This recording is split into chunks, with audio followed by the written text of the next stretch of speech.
Let's get one thing straight. The art world loves a story. Even better if it's a story of a mad genius, preferably male, misunderstood, reclusive, a shambling vagabond in a collapsing house in the Czech Republic, surrounded by rotting stacks of negatives and hand-built cameras fashioned out of cardboard and gaffer tape.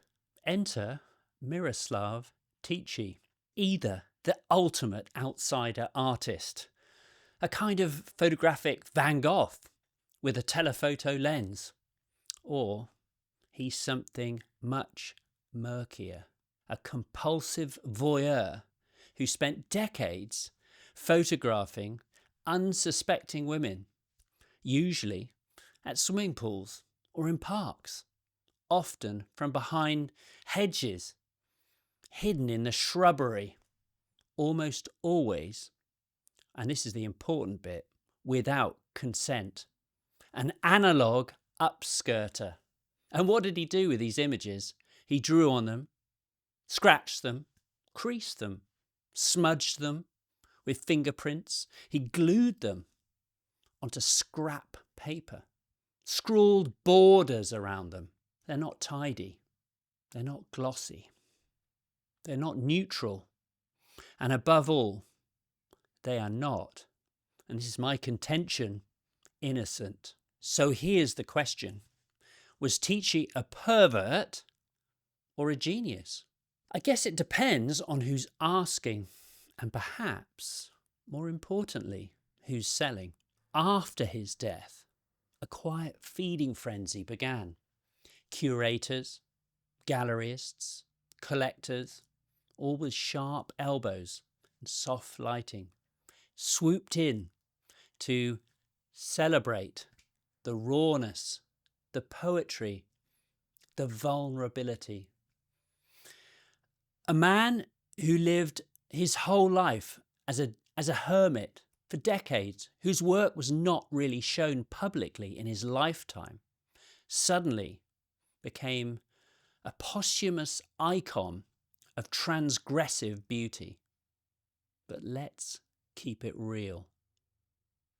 These are images of women's bodies, usually young, usually unaware they were being looked at, let alone immortalized. And let's not pretend the market isn't hungry for precisely that kind of imagery, especially when it comes wrapped in the romantic packaging of outsider art, the distressed surfaces, the bent corners. That's not just an aesthetic, it's all part of a compelling narrative.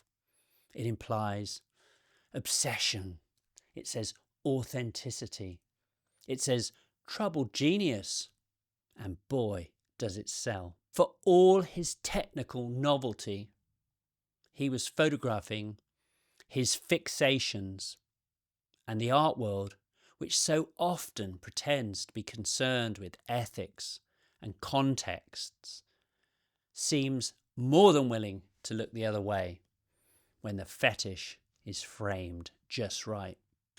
I'm not saying the photographs aren't striking. They are. And that's the problem.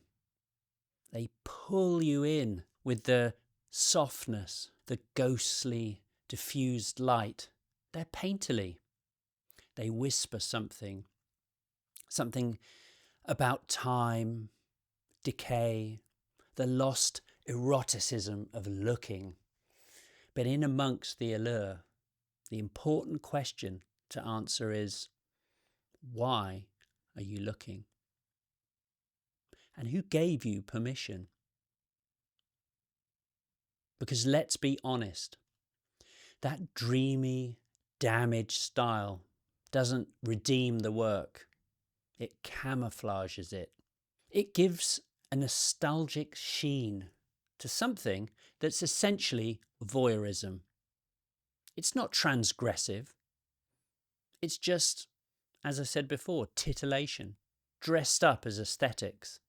At best, it's creepily indulgent. At worst, it edges into pornography, hidden under a veil of arty lo-fi mystique.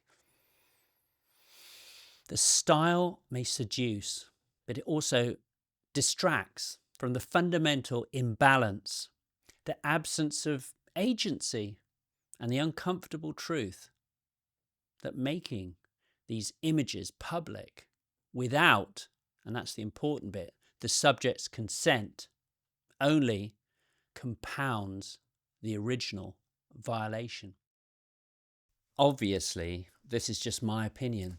Other views are available, and we look forward to reading what you think in the comments below. The genesis of this video actually came from a comment on one of our previous uploads. After our film celebrating Nan Goldin and Diane Arbus, Nicholas Rosser stated, "They're not giants or titans." When Fred asked him who he should feature, he offered the name of Miroslav Tichý. Although, as you previously just heard, I don't share Nicholas's enthusiasm for Tichý, I'd like to thank him and all our followers for their comments and support. Fred and I always enjoy the ripples that follow when one of our little stones drops into the YouTube pond. Thanks for watching, and if you like what we do, don't forget to subscribe.